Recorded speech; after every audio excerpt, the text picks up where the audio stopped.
Pero aprovechando qué es lo que está pasando en Argentina, y lo hemos hablado muchas veces, ¿no? Lo que pasa en Argentina es muy similar a lo que ocurre en España y no es casual. El propio gobierno español ya ha dicho en numerosas ocasiones, miembros de este gobierno, que su modelo es Argentina.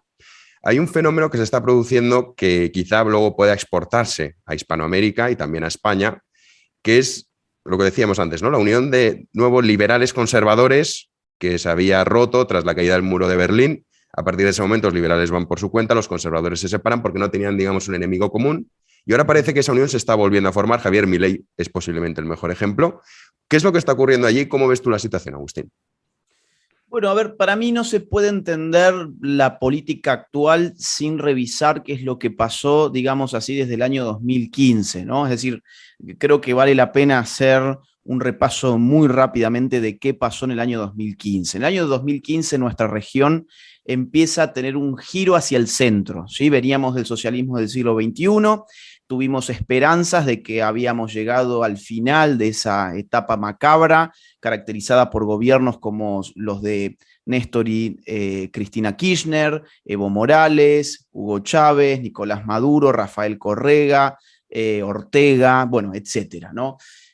Pensábamos que eso empezaba a caer, que era el final del socialismo del siglo XXI, teníamos el triunfo del piñerismo en Chile a los pocos años, teníamos el triunfo de Macri en Argentina, teníamos un Perú que se le plantaba con fuerza a los socialistas, teníamos lo que se llamaba el Grupo de Lima, que incluía también a Colombia, y todo esto va a tener una fecha de vencimiento muy rápida. Bueno, en el 2016 tenemos a Donald Trump en los Estados Unidos, tenemos a Bolsonaro 2 años más tarde en Brasil, ¿no? O sea, digamos, todo parecía que estaba girando por lo menos hacia el centro y en algunos sitios hacia la derecha, en estos dos últimos países en concreto que te he mencionado. Ahora, en el año 2019, todo esto se modifica de un plumazo, ¿no? En el 2000, sobre todo en la segunda mitad de ese año, vamos a tener el fraude en Bolivia, vamos a tener la insurgencia en Chile, que termina en una reforma constitucional, vamos a tener la paliza que se comió Mauricio Macri en las elecciones, que le permitió finalmente volver a los Kirchner al poder, con su nuevo títere de ocasión, que es Alberto Fernández.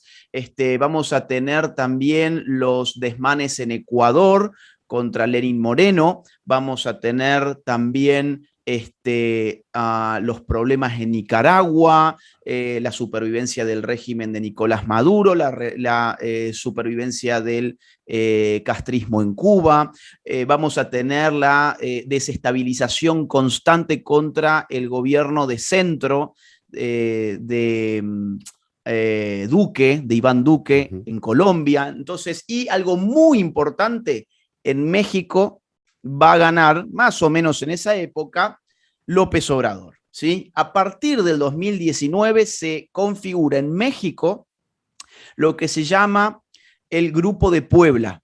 El Grupo de Puebla es la nueva máscara del viejo Foro de Sao Paulo.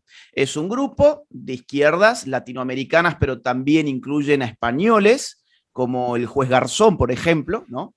Que ha participado de estas cumbres y que busca rearticular a la izquierda en una nueva contraofensiva que se haga de nuevas banderas. Cuando uno revisa el Foro de San Pablo, que data de principios de los 90, va a encontrar toda una jeringosa muy oxidada, lucha de clases, lucha contra el imperialismo yanqui y ese tipo de cosas. Ahora, el Grupo de Puebla no, el Grupo de Puebla vas a empezar a encontrar pluralidad, diversidad, LGBT, feminismo, aborto, indigenismo, todas estas, Black Lives Matter, incluso el tema racial también está presente en algunas de las reuniones del Grupo de Puebla. Esto es súper interesante. Entonces, digamos, lo que uno puede concluir de todo esto es que esa expectativa que muchos tenían de que el centro pudiese ser una alternativa al proyecto espectacular del socialismo del siglo XXI fue una expectativa muy tonta. No duró ni 2 ni 3, como mucho puede haber durado 4 años, pero los efectos han sido terribles. En México, en Chile, el efecto del piñerismo fue una reforma constitucional, ni más ni menos. No por una crisis económica, sino por haber perdido una batalla política y cultural sobre todo. En Argentina, ¿cuál fue el efecto del macrismo? Que vuelvan los Kirchner con una multiplicidad de causas por corrupción. A la gente no les importó que se hayan robado todo el país durante 12 años y volvió a darle la confianza al gobierno de los Kirchner. Y así en todos los países ha empezado a pasar lo mismo. Fíjate vos en Perú. Digo, ¿quién gana en Perú? Un maoísta vinculado a Sendero Luminoso. O, por ejemplo, ¿quién está encabezando encuestas en Colombia? La izquierda más radical vinculada a la FARC. Entonces, la contraofensiva que se viene por parte de la izquierda es fuertísima. Y desde la derecha, y ahí es donde yo enmarco finalmente, pero hago toda esta introducción para que se entienda el punto, ahí es donde nosotros podemos entender qué está pasando con la derecha. La derecha ha empezado a entender que fragmentada en sus microsectas no puede hacer nada. Entre que los libertarios que se pelean entre los ANCAP, los minarquistas, los objetivistas, los liberales clásicos, los rothbardianos contra los bueno, todo eso, los hayekianos contra estos otros, todas esas sectas, digamos, está muy lindo para, perdón la expresión, ¿no? Pero para el onanismo intelectual puede estar muy bien, pero para la política esas fragmentaciones no sirven de nada. Dentro de los conservadores, mirá, dentro de los conservadores pasa algo similar, pero con la religión, ¿no? Dentro de los conservadores que los evangélicos por un lado, los cristianos por otro lado, los agnósticos conservadores y los ateos conservadores, que también los hay, y hay muchos, y grandes referentes como Roger Scruton o como Miklos Lukács, por otro lado, y entonces ahí peleándose por el tema de si Dios sí, si Dios no, si cuál Dios, si o aquel, o cuál o cómo vamos a leer la Biblia, o si el Papa y no sé qué. Bueno, todo eso afortunadamente se está superando. Y afortunadamente, a mi juicio, esto ya es una opinión mucho más personal, se ha caído en la cuenta de que hay ciertos, tanto por un lado como por el otro, ciertos libertarios que no pueden entrar dentro de esta configuración política y hay ciertos conservadores que suelen ser los tradicionalistas más extremos que tampoco pueden ingresar dentro de esto que podemos empezarlo a llamar nueva derecha. Porque, bueno, estratégicamente e ideológicamente no se puede hacer mucho con ellos.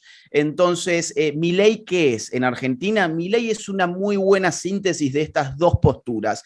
Un conservadurismo que desprecia al Estado y que no pretende que sea el Estado el que baje un sistema moral, sino al contrario, quiere sacar al Estado de la sociedad civil y de donde la moral se genera, por ejemplo, de las familias o de las escuelas, y un libertarismo profundamente antiestatista, pero que no por eso impugna los principios de autoridad social. Y esa es la diferencia enorme. El libertarismo, cuando se convierte en una rebeldía contra el principio de autoridad, es funcional y se va hacia la izquierda. Cuando el libertarismo lo que impugna es la legitimidad de la expansión estatal, ahí se puede dar la mano con los sectores más hacia la derecha y con los conservadores. Y eso es lo que está pasando y Javier Milei es el ejemplo más claro que por lo menos hay hoy en Argentina.